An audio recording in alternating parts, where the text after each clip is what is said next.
Aujourd'hui, un épisode un peu exceptionnel. Impossible de faire une série sur Paris sous François Ier sans visiter la rue François Ier et la place François Ier. Or, elle se trouve dans le 8e arrondissement, entre les Champs-Élysées et la Seine. Or, à l'époque de François Ier, cette zone se situait au-delà des remparts de Paris et n'était que très peu habitée. Elle était bordée par deux villages que l'on voit ici sur une carte de 1550, Le Roule et Chaillot. Et elle était traversée par un ruisseau qui partait de Ménilmontant, faisait le tour par le nord de Paris et se jetait dans la Seine au niveau de l'actuel pont de l'Alma. Un ruisseau qui servait surtout d'égout à ciel ouvert. Alors pourquoi évoquer François Ier à cet endroit ? Tout vient d'un certain Antoine Fortuné de Brac, un officier des hussards sous Napoléon Ier qui est devenu ensuite maréchal après la Restauration. Ayant aussi des qualités d'entrepreneur, il fonde une société des Champs-Élysées qui a pour but de développer des projets immobiliers dans le fameux quartier. Au cours d'un séjour à Moret-sur-Loing, pas loin de Fontainebleau, le maréchal de Brac découvre les restes d'une façade du XVIe siècle. Comme elle est ornée de salamandres, il fait le lien avec François Ier et pense qu'il s'agit là des restes d'une maison bâtie par le roi pour sa maîtresse, la duchesse d'Étampes, Anne de Pisseleu.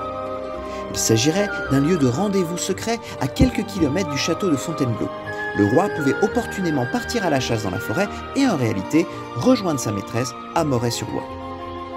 Le maréchal fit transporter la façade pierre par pierre et il l'inclut dans une maison de style néo-renaissance bâtie entre 1823 et 1825 à l'angle du cours de la Reine et de la rue Bayard. Cette maison devait servir de publicité pour le nouveau quartier et lui donner un cachet historique. Mais en réalité, la façade, bien que de l'époque de François Ier, n'avait aucun rapport particulier avec lui, ni avec la duchesse d'Étampes. Au final, la maison a été détruite en 1956 pour y construire un grand immeuble de bureaux qui est toujours présent et qui d'ailleurs a abrité le siège de la chaîne M6 de 1987 à 1997. Quant à la façade Renaissance, elle a été rapatriée à Moret-sur-Loing où on la trouve encore aujourd'hui dans la cour de l'hôtel de ville. C'est donc sur une erreur que tout le quartier a pris le nom de François Ier. Et il ne s'agit pas seulement de la rue et de la place. Le nom d'une bonne partie des rues du quartier a un rapport avec le roi. En effet, nous trouvons la déjà mentionnée rue Bayard en relation avec le chevalier Bayard, sans peur et sans reproche, qui a combattu à Marignan en 1515 aux côtés du roi. D'ailleurs, il y a une rue Marignan qui débouche dans la rue François Ier un peu plus loin. Nous trouvons aussi la rue La Trémouille, du nom de Louis II de La Trémouille, vicomte de Thouars, très impliqué dans les guerres d'Italie et qui a été tué d'un coup d'arquebuse à la désastreuse bataille de Pavie en 1525, bien moins connue que celle de Marignan de 1515. Il y a aussi la rue de Cérizole qui rend hommage à une bataille en Italie vers la fin du règne de François Ier en 1544 où la France a triomphé des impériaux. Nous trouvons aussi un peu plus loin la rue Jean Goujon. Jean Goujon était un sculpteur et architecte qui a travaillé à la rénovation du Louvre et à la construction de la Fontaine des Innocents sous le règne du fils de François Ier, Henri II.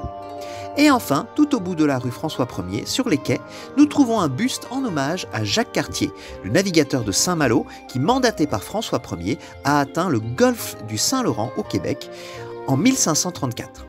Il explore les territoires alentours, auxquels il donne le nom de Canada, tiré d'un mot de l'Iroquois, Kanata, qui veut dire village.